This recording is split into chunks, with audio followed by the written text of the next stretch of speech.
Nagkatinginan kami ni Papa at napailing na lang siya. Sabi na, hihintayin kita sa labas.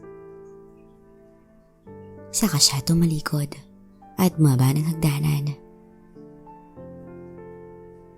Tumingin naman ako sa pintuan ng kwarto ko dahil baka sumilip si Ma'am Chelo. Bago ako sumunod sa baba at naupo sa tabi ni Papa sa labas ng bahay. Pareho kaming nakatingin sa gate at niwala sa amin na nagsasalita. Naririnig ko pa na tumatagoy ang Papa ko na alam ko lang ibig niyang iparating. Pagdating kasi sa personal na bagay, hindi kanya tatanungin. Hihintayin ka lang niya na ikaw mismo ang magkwento. Kaya siya tumatagoy para ipaalam sa akin na binibigyan niya ako ng pagkakataon na sabihin, ipaliwanag o ikwento sa kanya ang totoo.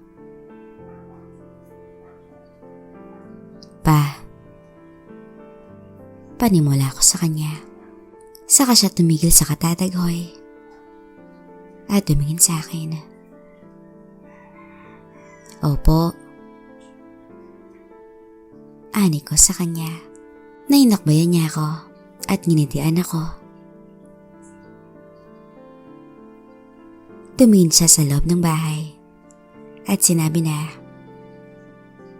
okay lang naman sa akin yan, anak. Girlfriend mo ang boss mo. Okay lang talaga sa akin. Wala naman akong pinipili eh. Basta ang importante, maging totoo kayo sa isa't isa at nagmamahalan kayo. Tahimik lang ako nakikinig sa kanya. Kilala mo naman ako, di ba? Tanong niya habang nakangiti pa rin sa akin. Opo. Ay, hindi ka na talaga bata. At ginulo pa niya ang buhok ko. Huwag niyo na po munang sabihin kay Mama ha. Alam mo naman yun. Ako nang bahala sa mama mo. Basta ang tandaan mo, Ken, ayoko na ng sikreto. Para namang hindi tayo magbody niyan. Pangako po, Pa. Ngayon, sabihin mo sa akin. Sabay turo niya sa kotse ko na napakamot ako sa batok at natawa ko.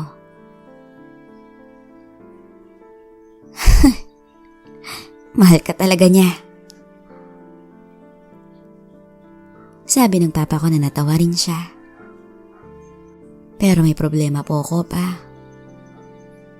At tumingin siya sa akin. Sabihin mo, baka makatulong ako. Naalala niyo po ba si Karen? Tanong ko sa kanya na nag-isip to sandali at sinabi na, oo, naaalala ko. Bakit? May nangyari po sa amin bago pa kami ni Ma'am Chelo. At ngayon, ginugulo niya ako. Napapailing siya sa sinabi ko. Tama ngang pinangalan kita sa lolo mo. Nanatawa lang ako ng mahina. Pero seryoso, anak. May nangyari talaga sa inyo? Opo, Pa. Ay, so ginugulo ka niya dahil umayaw na ako sa kanya. Nako, mana ka talaga sa lolo mo. Gusto mo kausapin ko siya? Komplikado po eh. Kinausap ko na siya, pero ayaw talaga akong tantanan. Aba't problema nga yan. Alam ba to ng nobya mo?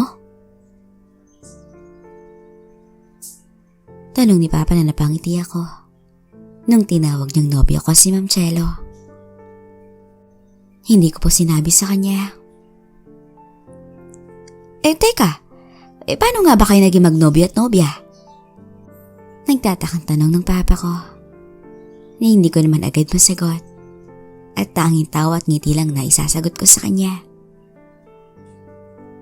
Kenneth! Sabihin mo sa akin ng totoo. Nakakahiya po eh. Ani ko habang nakayuko. Bakit? Sabihin na lang natin pa na walang ligawan na nangyari. At basta na lang naging kami. Ay, naku. Tama talagang pinangalanan kita sa lolo mo. Nanatawa kami pareho. Bakit pa? Ano ho ba si lolo? Hindi rin kasi yun ang ligaw kay nanay. Isang araw naging sila na. At kalaunay nagpakasal na sila. Nagmana pala ako kay lolo.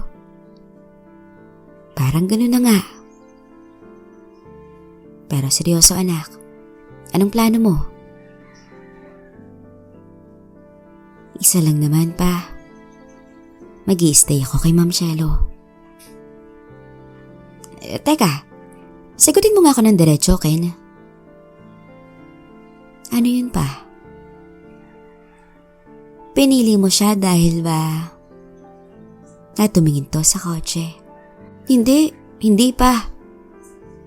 Wala naman sa akin kung anong status niya sa buhay. Kung yun ang target at intention ko sa kanya, di sana naging kami na noon ni Caroline. Si Caroline yung dati kong kaklase nung nasa college pa ako.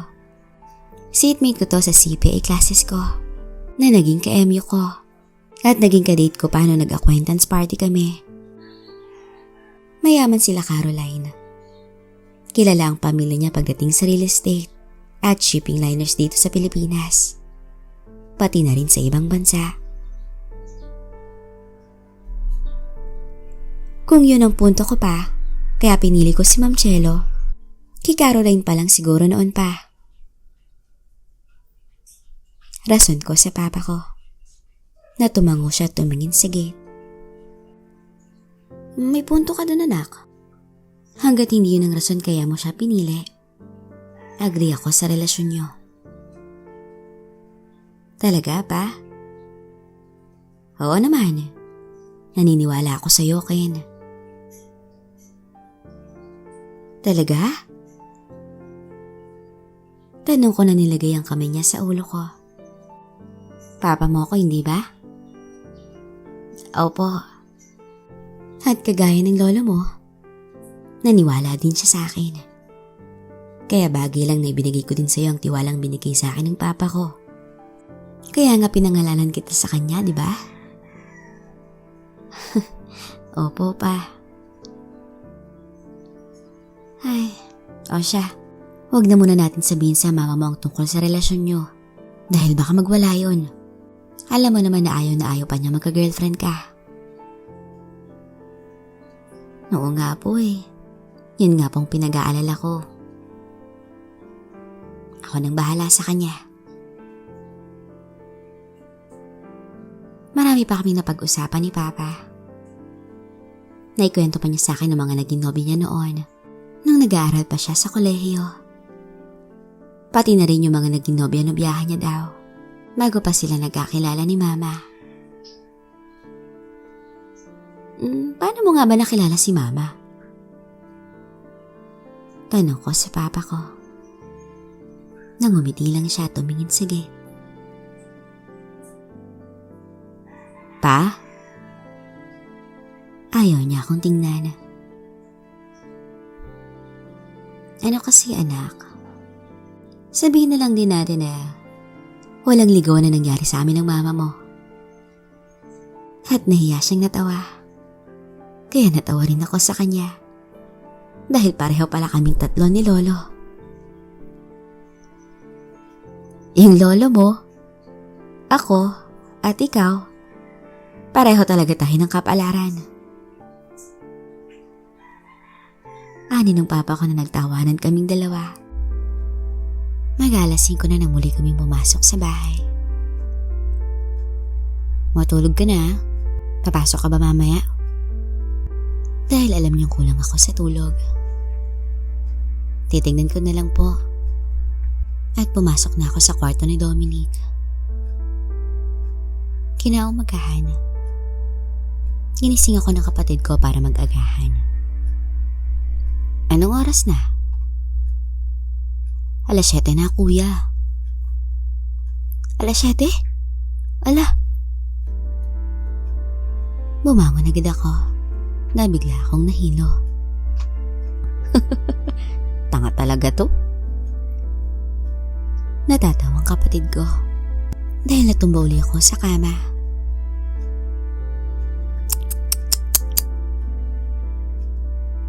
Dinig kong galing sa kanya nung palabas na to ng kwarto.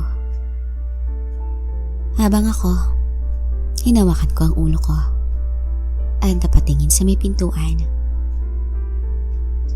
Napansin ko na bukas na ang kwarto ko. Si Ma'am Chelo. Bigla ko siyang naalala. Kaya dahan-dahan akong tumayo. At nung okay na ako, lumabas na ako ng kwarto at kumatok sa kwarto ko. Ma'am Chelo? Tawag ko sa kanya. Sabay silip sa loob. Pero wala siya. Ken. Tawag ng papa ko. Pa? Halika na sa baba. Kakain na tayo. Nasa baba na rin siya. Sige pa. At sumunod na ako sa kanya. Pagdating namin sa kusina, nakaupo na si Ma'am Chelo sa inuupuan o ni Karen. Good morning. Bati niya nung nakita kami ni Papa. Good morning. Bati ko naman sa kanya. At naupo na ako sa tabi niya. How was your sleep? Ayun, bitin. At binigyan ako ng kape ni Mama. Pampagising. Ani niya. Nakatulog ka ba ng maayos, Ma'am? Tanong ni Papa sa kanya. Opo. Pasensya na kung ito lang ang maihahanda namin, ha? Sabi ni Papa. Naganda si Mama ng itlog, hotdog, sliced bread, fried rice, at ininit niyang sinigang na baboy na inulam namin kagabi. No, it's okay po. Sagot ni Ma'am Chelo sa kanya. Nakumuha siya ng sliced bread at hotdog. Saka to inilagay sa plato niya. Tumingin pa si Dominic sa kanya nung kumagat na siya ng hotdog. Kaya pinatid ko to sa ilalim ng lamesa. Aray! Dominic! Sigaw sa kanya ni Mama. At tinignan din siya ni Papa. Kaya yumuko na lang to at kumain. Papasok pa kayo? Tanong ni Mama sa amin. Na nagkatingin na naman kami ni Ma'am Chelo. Late na kayo nagising. Dagdag pa niya. Baka magpaalam ako sa boss ko na mag-off ako ngayon. Sabi ko habang nakatingin kay Ma'am Chelo. Kenneth, since you are not in my office, I'm not your boss. Sabi niya sa akin. Sino nga ba ang boss? Tanong ni Dominic. Kumain ka na lang dyan. Ani ni Papa sa kanya. Nanatahimik naman siya at natawa kami ni Ma'am Chelo. Pagkatapos namin kumain, nag-base na si Ma'am Chelo at nagpaalam na siya sa magulang ko. Salamat po, Tito, Tita. Walang anuman, Ma'am. Sagot naman ni Papa sa kanya. Bisita ka uli dito kung may time ka, Iha, ha? Sagot naman ni Mama sa kanya. Natinigdan pa siya ni Papa. Bakit? Wala. At ako, hinatid ko na siya sa kotse niya habang binuksan naman ni Dominic ang gate. Take the day off, Ken. Ay ikaw, papasok ka ba? At nakita ko nag-isip siya. Huwag ka nang pumasok. Tinitigan niya ako. Alam kong wala ka namang gagawin sa work eh. Kasi lahat nakaschedule para next week. Ani ko sa kanya na tumaas ang isang kilay niya. How did you know? Nag-send ng email si Ma'am Divina about it. Yung mga reports na gagawin this week para sa next week pa ipepresent yun. Ani ko sa kanya. Nangumiti siya at kinurot ako sa pisngi. Smart! Mag-off ka na lang para makapagpahinga ka ng maayos. Wala akong gagawin sa kondo. Pasyal na lang tayo kung gusto mo. Sagot ko sa kanya. Sabay lagay sa loob ang bag niya at saka siya sumakay sa kotse. Well, how about this? Pinaandar niya ang kotse niya habang nagsasalita. Doon ka na lang mag-lunch sa kondo mamaya. And let's see what we can do for the rest of the day. Alright, it's a date then. Sabi ko nang initian niya ako. Bye po, ma'am. Paalam ni Dominic sa kanya nung dumaan na siya sa gate. Bye, Dominic. At umalis na siya. Swerte mo, kuya. Ani ni Dominic sa akin pagkatapos isara ang gate at pumasok na siya ng bahay. Ken! Tawag ng papa ko. Po? Papasok ka ba ngayon? Hindi po. Bakit? Matulog ka. Sabi niya habang bitbit ang bag niya dahil papasok na siya ng trabaho. Kakailanganin mo yan.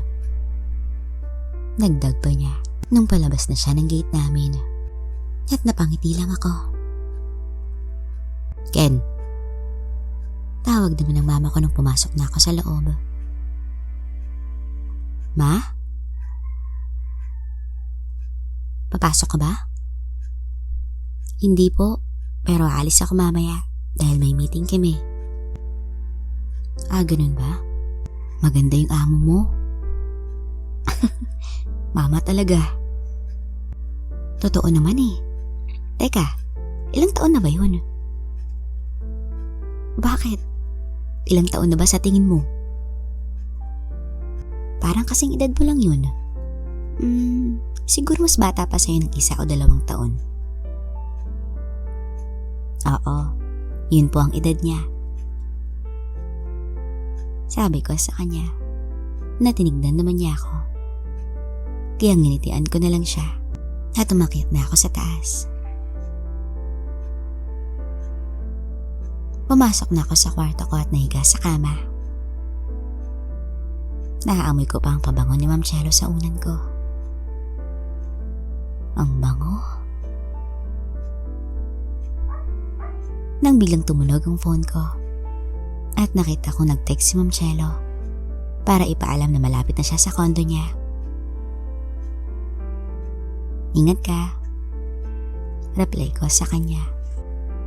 At sinet ko ang alarm ng phone ko. Saka to nilagay sa tabi ng unan. At natulog na ako. Ginising ako ng kapatid ko.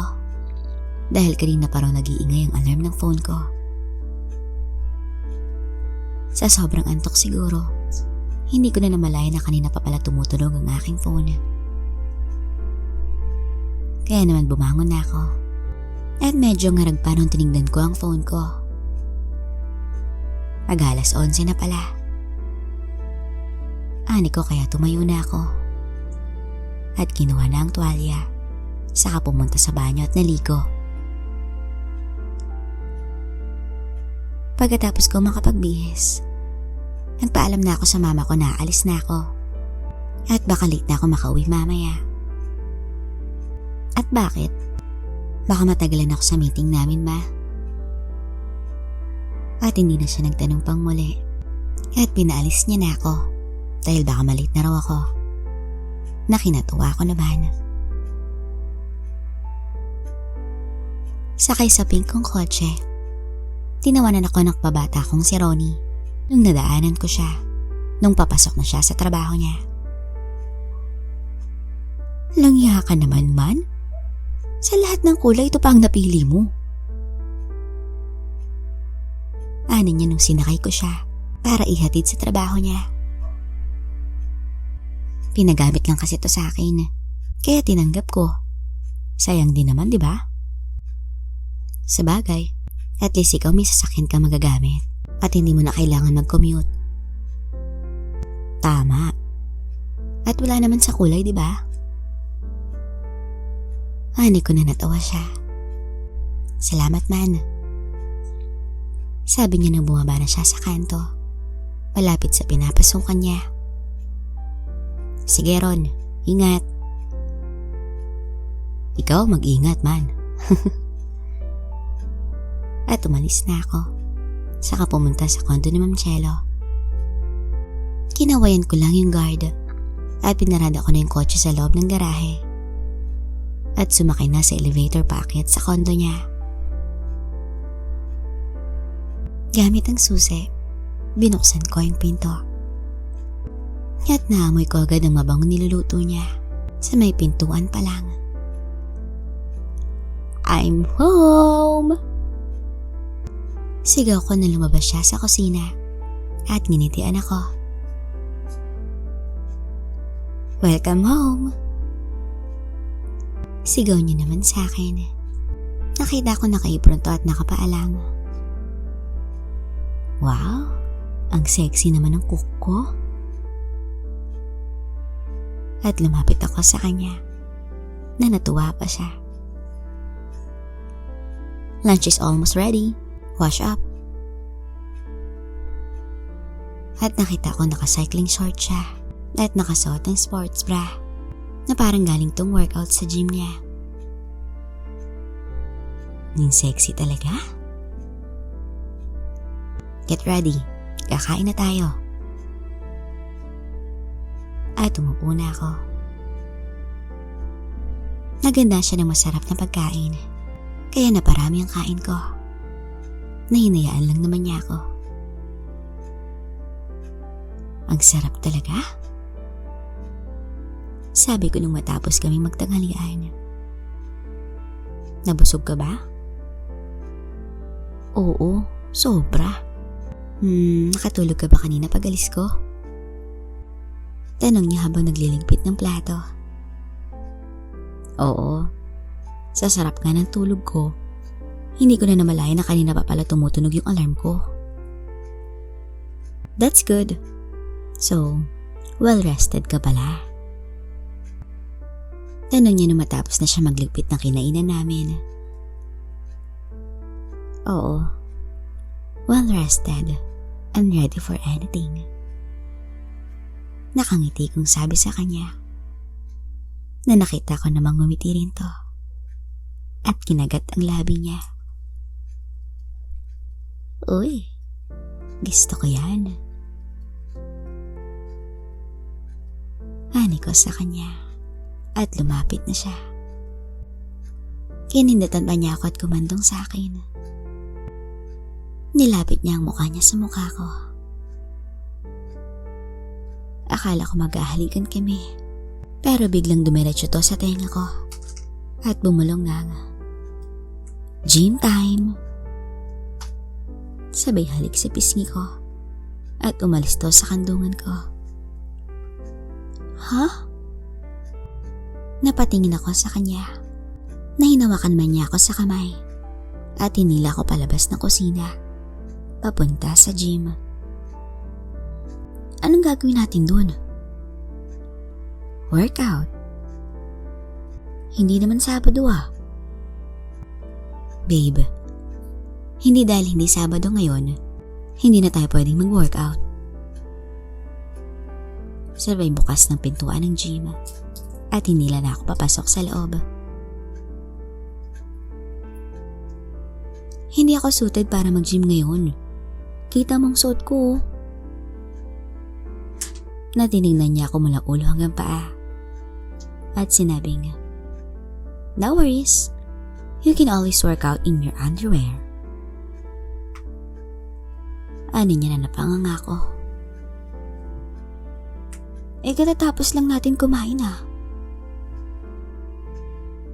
No excuses, babe. I allowed you to eat so much food earlier. So enough reason din yun para tunawin ko yan.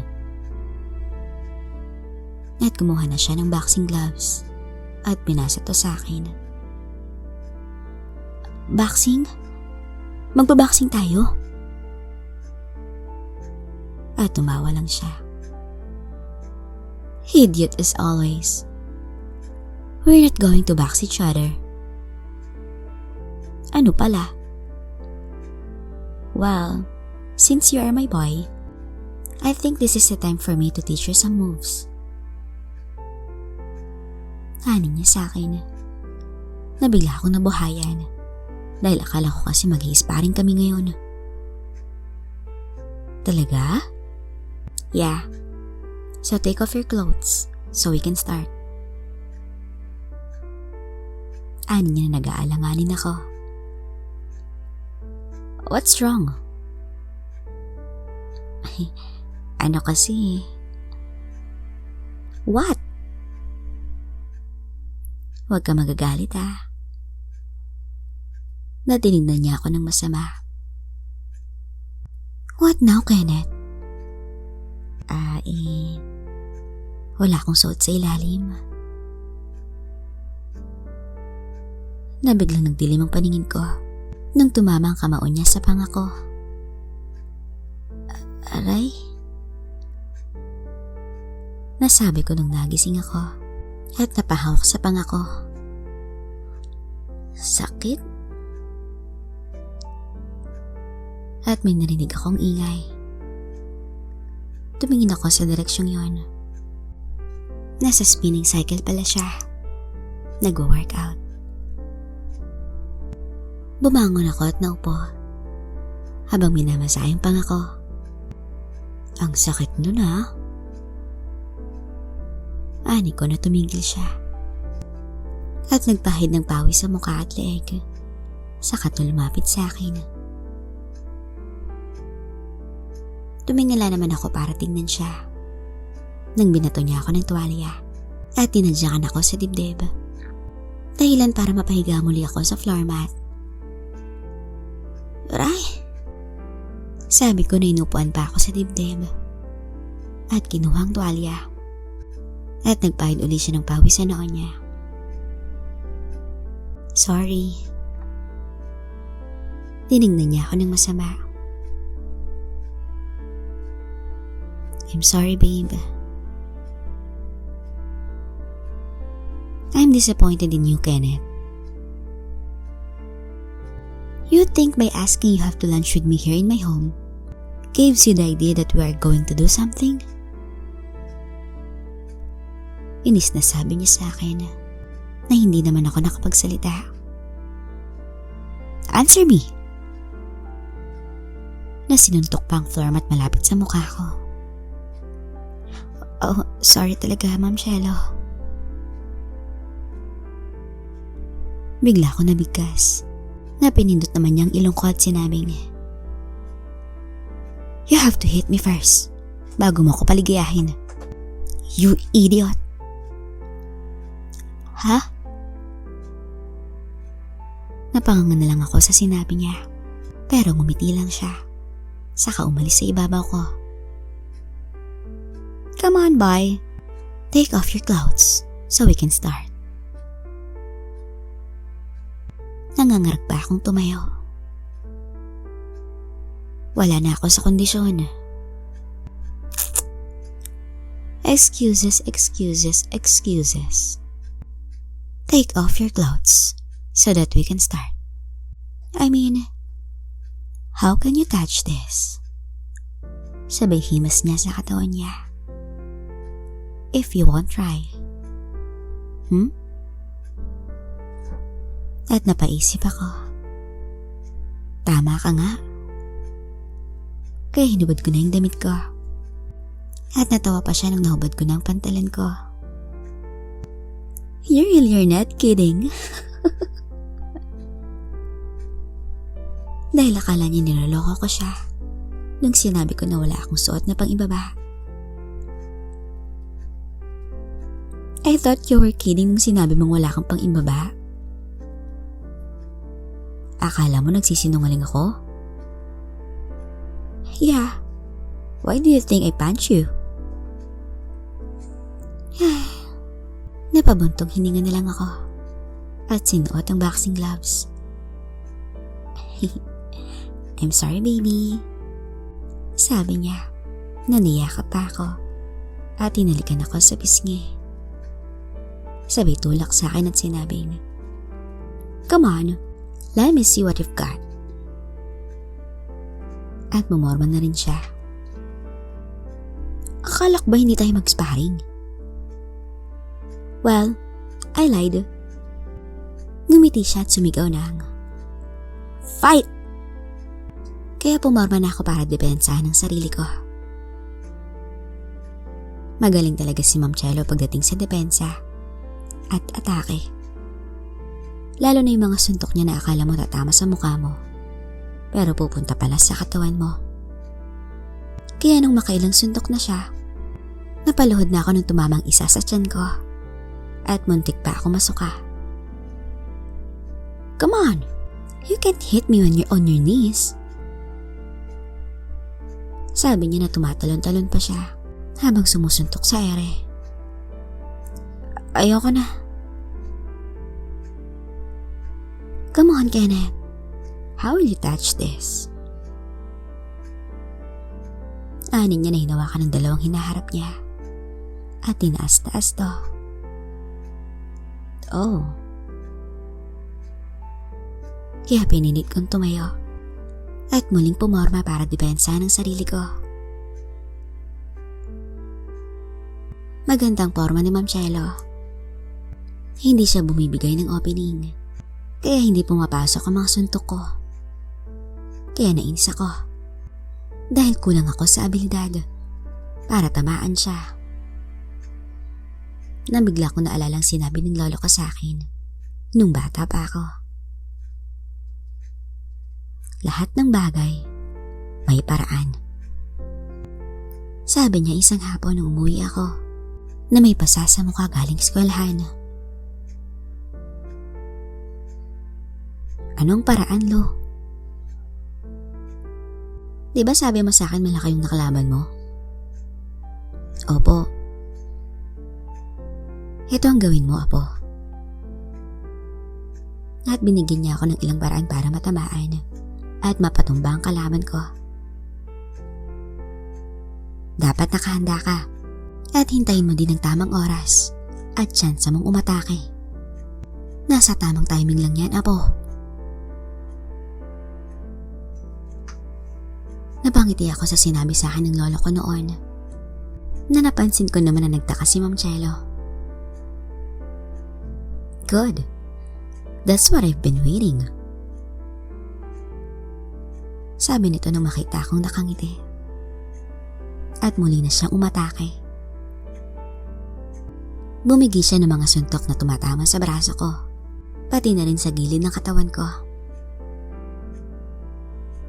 You can't have me if you can't hit me, Kenneth. Sabi nito nung umaatras ako, habang umaatake naman siya. Hintayin mong sumuntok siya. Naalala kong sabi ng lolo ko sa akin. Kahit gaano pa kagaling dumepensa ang kalaban mo, magbibigay at magbibigay pa rin niya ng opening. Paano po? Hintayin mo. Makikita mo yung opening mo. Nakangiting sabi ng lolo ko sa akin. Kaya tinanggap ko ang mga suntok ni Ma'am Chelo habang hinihintay ang opening na sinasabi ng lolo ko. Nagpalit ng posisyon si Ma'am Chelo at sumuntok siya gamit ang kaliwang kamay niya. Kasunod ang kanan niya. Napansin ko ang pagkakaiba ng dalawang posisyon niya. At yun ang timing ng mga suntok niya. Nakuha mo ba ang punto ko, Apo? Tanong ng lola ko na napangiti ako. At nung nagbago ng posisyon si Ma'am Chelo, binilang ko ang segundo bago sumunod ang pangalawang suntok niya. At nagpalit uli siya ng posisyon. At ganun din ang karinwa ko. Hanggang sa nakuha ko ng rhythm niya. Umatras ka para bigyan mo ng distansya ang sarili mo sa kalaban mo.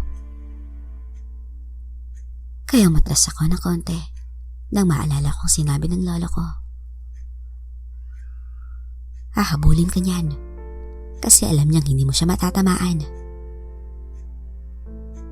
At tama nga, sumunod nga sa akin si Ma'am Chelo. Makinig ka ng mabuti kasi delikado ng susunod na mangyayari. Bakit, Polo? Tanong ko nang initian niya ako. Kasi dalawa lang ang pwedeng mangyari. Either ikaw ang matigay o siya. Lahat nakasalalay sa timing mo. Kung hindi mo makukuha ang timing mo, pasensya na lang. Pero kung makuha mo. Kaya nagbigay uli ako ng distansya sa pagitan namin para makaporma ako ng maayos. At nung pumasok si Ma'am Chelo sa space na yun at sumuntok siya gamit ang kaliwa niya, bumilang ako ng mahina. 1, 2, 3. At sumunod yung kanang kamao niya.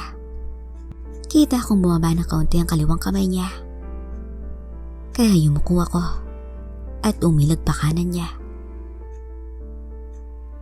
Bumitaw ako ng suntok gamit ang kanang kamao ko at tumama to sa kaliwang panga niya. Nabigla na lang siyang natumba at bumagsak sa sahig. Oh shit. Nasabi ko na lang nung nakita ko siyang bumagsak sa sahig.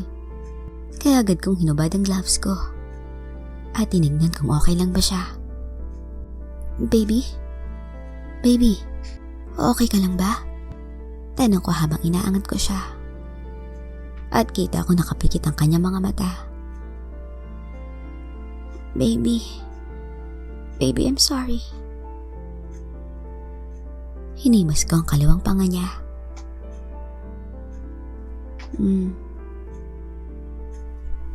Tinig ko galing sa kanya.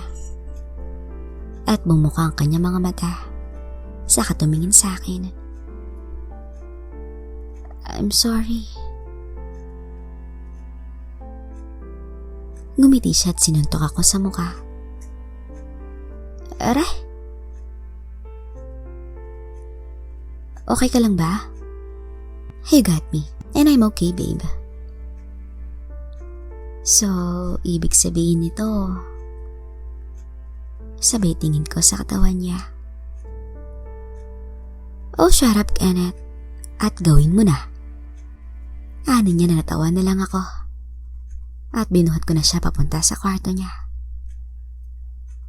Doon ko natanggap ang masarap na premyong pinangako niya sa akin. Na 4 na beses pa niyang binigay sa akin. Bakit? Tanong ko bigla sa kanya. You won't hit me twice. Okay lang. At least natamaan kita. Ani ko sa kanya. Nahinawakan naman niyang ibaba ko. At pinisil to. Aray! Nasa kondo niya lang kami buong maghapon. Na ina-enjoy ang day off naming dalawa. Ang galing ng moves mo kanina, babe ah. Sabi niya nung nasa bathtub niya kami. Habang nakasandal siya sa akin. Tinuro sa akin ng lolo ko yun. Talaga?